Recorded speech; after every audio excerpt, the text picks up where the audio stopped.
സീറ്റിന് മുകളിൽ 85 സീറ്റ് വരെ UDF-ന് എല്ലാ എക്സിറ്റ് പോൾ ഫലങ്ങളും പ്രഖ്യാപിക്കുന്നുണ്ട്. 100 സീറ്റ് കിട്ടിയില്ലെങ്കിൽ വനവാസത്തിന് പോകും എന്നുള്ള VD സതീശന്റെ പ്രഖ്യാപനമൊക്കെ അവിടെ നിൽക്കട്ടെ. അതിന് അമിതമായ ആത്മവിശ്വാസം എന്നൊന്നും പറയുന്നില്ല, ശരിയായ ആത്മവിശ്വാസം എന്ന് തന്നെയാണ് പറയുന്നത്. വനവാസം എന്ന വാക്കിന് വനത്തിൽ തന്നെ ചെന്ന് വസിക്കണം എന്നൊന്നുമില്ല. എന്നാൽ വനവാസം എന്നു പേരുള്ള ഒരു ഹോം സ്റ്റേയിൽ അദ്ദേഹം ഒരു ദിവസമെങ്കിലും ചെന്ന് താൻ പറഞ്ഞ വാക്ക് പാലിച്ചതുപോലെ ഒന്ന് കാണിച്ചു. അതൊരു തമാശയായി ഞാൻ പറഞ്ഞതാണ്. വനവാസത്തിന് പോകേണ്ട, അല്ലെങ്കിൽ രാഷ്ട്രീയ വനവാസത്തിന് പോകേണ്ട വ്യക്തിയൊന്നുമല്ല VD സതീശൻ. കാരണം ഇത്തവണ UDF-നെ മുന്നിൽ നിന്ന് നയിച്ച നേതാക്കളിൽ പ്രമുഖനാണ്, ശക്തനാണ്. UDF ഇപ്പോൾ ഭരിക്കാൻ കയറുന്നു എങ്കിൽ അതിന്റെ പിന്നിൽ ഒരാളല്ല, കൂടുതൽ ആളുകളുണ്ട്. അതിൽ പ്രധാനി VD സതീശൻ തന്നെയാണ്. ആക്സിസ് മൈ ഇന്ത്യ 78 മുതൽ 90 വരെ സീറ്റ് UDF നേടുമെന്ന് പറയുമ്പോൾ ടൈംസ് നൗ അത് 72 മുതൽ 84 വരെ സീറ്റാണ് പ്രഖ്യാപിച്ചിരിക്കുന്നത്.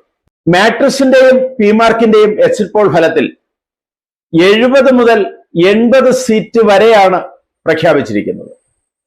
എന്ന് പറഞ്ഞാൽ തീർച്ചയായും UDF ഭരണത്തിൽ കയറും, തുച്ഛമായ ഭൂരിപക്ഷത്തോടുകൂടി. പീപ്പിൾ പൾസും CNN-ഉം 70-നും 80-നും ഇടയിലുള്ള സീറ്റുകൾ UDF-ന് എക്സിറ്റ് പോളിൽ നൽകുന്നുണ്ട്. അങ്ങനെ പുറത്തു വന്ന എല്ലാ എക്സിറ്റ് പോളുകളും കൃത്യമായി ഭൂരിപക്ഷം, അല്ലെങ്കിൽ ഭരിക്കാനുള്ള എണ്ണം 71 അല്ലെങ്കിൽ അതിനു മുകളിൽ UDF-ന് നൽകുന്നുണ്ട്. അപ്പോൾ അടുത്ത ഭരണം UDF-ന് തന്നെ എന്ന് നമുക്ക് ഉറപ്പിക്കാം. പക്ഷേ ഇതിനിടയിൽ കൂടി ഒന്നുകൂടി പറയട്ടെ, മുഖ്യമന്ത്രി ആരായിരിക്കും? VD സതീശനോ, വേണുഗോപാലോ, രമേശ് ചെന്നിത്തലയോ? മൂവരും ഉടുപ്പ് തുന്നി വച്ചിട്ടുണ്ട്. ആര് ശരിയായി ഉടുപ്പണിഞ്ഞ് പുറത്തേക്ക് വരും എന്ന് നമുക്ക് കാത്തിരിക്കാം. ഈ സർവേകളെല്ലാം 39% വോട്ടാണ് LDF-ന് നൽകുന്നത്. കഴിഞ്ഞ പ്രാവശ്യത്തെക്കാൾ ഏകദേശം 4% കുറവ്. UDF-ന് നൽകുന്നത് 44%.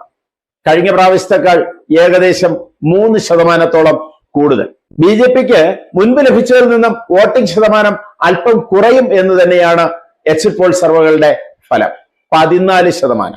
എന്നാലും ഈ ഇലക്ഷന് ഒരു സീറ്റെങ്കിലും BJP കേരളത്തിൽ നേടുമെങ്കിൽ യഥാർത്ഥത്തിൽ നേട്ടമുണ്ടാക്കുന്നത് BJP തന്നെയായിരിക്കും.